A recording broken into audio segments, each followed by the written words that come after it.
Hello everyone, आज इस video में हम चरक संहिता पर डिस्कस करने वाले हैं जो कि पीएमएस का एक सब्जेक्ट है। जैसा कि आप सब लोग जानते होंगे कि आचार्य चरक जो हैं उनको फादर ऑफ मेडिसिन कहा जाता है। तो चरक संहिता में मेडिसिन के बारे में हमें नॉलेज मिलता है।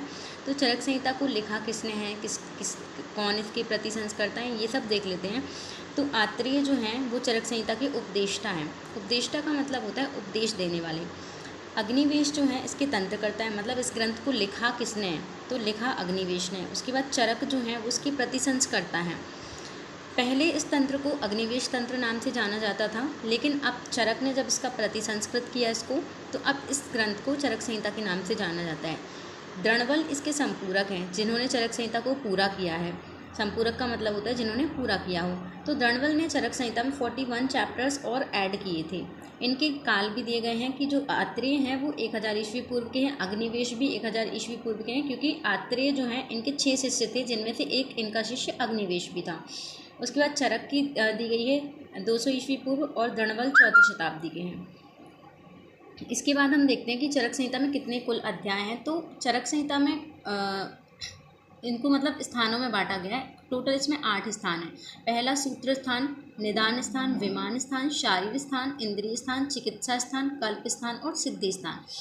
तो सूत्र स्थान जो है उसमें 30 चैप्टर्स हैं, चिकित्सा स्थान में 30 चैप्टर्स हैं, निदान में 8 है, विमान में 8, शारीर में 8, इंद्रिय, कल्प और सिद्धि में 12-12 हैं। तो इसको याद कर लें आप ही से तो बहुत अच्छा रहेगा, क्योंकि आगे चल के भी काम आता है, MCQs में भी आ जाता है। तो इसको हम याद कैसे करेंगे, चिकित्सा और सूत्र स्थान जो है इन दोनों में 30-30 चैप्टर्स हैं। उसके बाद निदान, विमान और शारीर स्थान में 8-8 हैं, फिर इंद्रिय, कल्प और सिद्धि में 12-12, ऐसे याद कर लीजिए। इसके बाद अब जो पूरी मतलब जो सूत्र स्थान है उसमें 30 चैप्टर हैं, तो इसको 7 चतुष्क में बांटा गया है। चतुष्क क्या होता है, 4-4 चैप्टर्स का एक ग्रुप होता है, मतलब एक चतुष्क में 4 चैप्टर्स होंगे, दूसरे चतुष्क में 4 चैप्टर्स होंगे, ऐसे ऐसे 7 चतुष्क हैं। तो टोटल चैप्टर कितने आ गए अपने 7 चतुष्क में, 28 चैप्टर आ गए। अब बचे 2 चैप्टर, तो उनको संग्रह द्वय में रखा गया है। तो अब ये जो 7 चतुष्क हैं इसके नाम भी हैं। तो सबसे पहले का नाम है औषध चतुष्क, ठीक है। औषध चतुष्क को भेषज चतुष्क भी कहा जाता है। दूसरा स्वास्थ्य चतुष्क है, तीसरा निर्देश, फिर कल्पना, रोग, योजना और अन्नपान। ये 7 चतुष्क हो गए। अब इसको याद करने की ट्रिक है, क्योंकि ये भी बहुत काम आता है आगे चल के, तो इसको याद अभी कर लेना ही सही होता है। इसकी ट्रिक है BSNL क्रिया।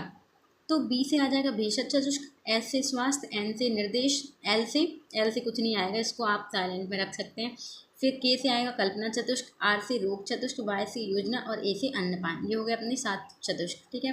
इसमें टोटल चैप्टर्स मतलब 30 सूत्र के, 8 निदान, 8 विमान, 8 शारीर, 12 इंद्रिय, 30 चिकित्सा, 12 कल्प, 12 सिद्धि, इन सबको मिला के टोटल चैप्टर्स इसमें हो गए 120 चैप्टर्स, ठीक है। टोटल 120 चैप्टर्स हो गए। इसमें श्लोकास कितने हैं, तो इसमें 12,000 श्लोकास हैं और सूत्र इसमें है 92-95, ठीक है। इसके बाद हम बात करते हैं कि संभाषाएं क्या होती हैं। तो चरक संहिता में जो सूत्र स्थान है, अभी मतलब फर्स्ट ईयर में तो सूत्र स्थान ही आता है और सूत्र स्थान के 12 चैप्टर्स आते हैं। तो इसमें सूत्र स्थान में जो संभाषाएं वो 4 हुई हैं, ठीक है।